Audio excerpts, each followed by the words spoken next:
Ramazan ayı juda bir bereketli ay bolup geliyor. Allah tebarek ve teala şul ayda Kur'an-ı Azimüşşan'ı nazil etti.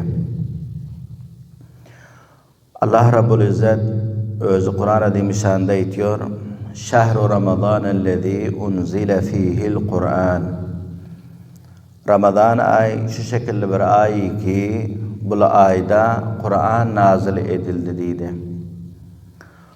Kur'an babereket kitap bolup geliyor. Kur'an durmuşu bir hidayet bolup geliyor. Kur'an hak bilen batılın ortasını ayırıyor kitap bolup geliyor. Her kimi ki Kur'an-ı Azimüşşan'a hizmet etse, Kur'an-ı Azimüşşan'a amel etse, Allah Tebarek ve Teala ol adamın mertebesini bilend ediyor. Kaysı bir adamı ki Kur'an'a amel etmese, Kur'an'ın aydanına gitmese, Kur'an'ın güftüne gitmese, ol adamı Allah Rabbul İzzet zelil ediyor, khar ediyor, pes ediyor. Pes bundan malum oluyor onda, bizler şu şekilde bir ayda yaşap yörekenik, bu ayda Kur'an-ı Azimüşşan mukaddes kitap nazil bulun. Kur'an vakti ki bir babereket kitap, onda bu ay hem şul Kur'an-ı Azimüşşan nazil bulunluğu sebeple babereket aylandı, pur nur aylandı, pur bereket aylandı. Pes bayet bizler bu ayın kadrini bilsek. Bu ayda ibadetler köp etsek, bu ayda taatlar köp etsek. Hemçinin Resulullah sallallahu aleyhi ve sellem ayetiyorlar, İnna Allaha yerfa'u bihadal kitabi aqwamen ve yeda'u bihi akharin. Peygamber Huda sallallahu aleyhi ve sellem ayetiyor, Allah Rabbul İzzet belend ediyor. Karan Allah Rabbul İzzet belend ediyor. Şul kitap sebeple, yani bu kitapta murad Kur'an-ı Azimüşşan boluyor. Şul kitap sebeple bir kavminin mertebesini diyor. Bihadal kitabi akvamen bir kavmin mertebesini Allah Teala belend ediyor diyor.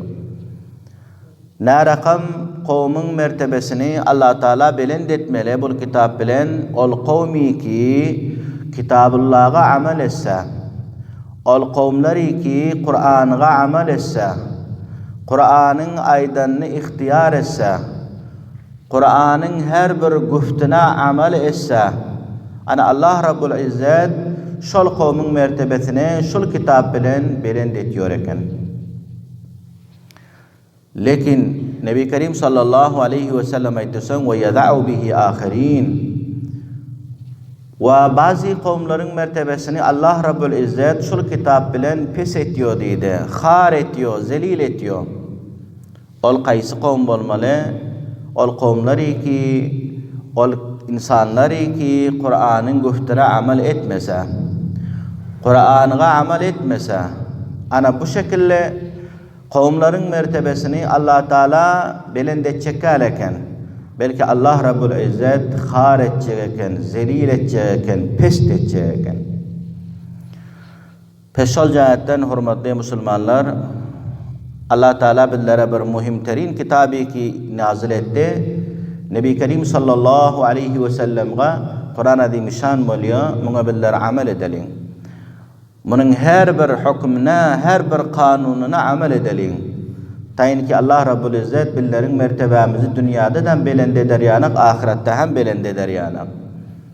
Ve garna, eğer bizler Kur'an-ı Azimüşşan'ın güftüne gitmesek, Kur'an-ı Azimüşşan'ın aydanına amel etmesek, onda malum oldu ki insan khar bolacakken dünyada da ve ahirette hem. İnsan zelil bolacakken dünyada da ve ahirette hem.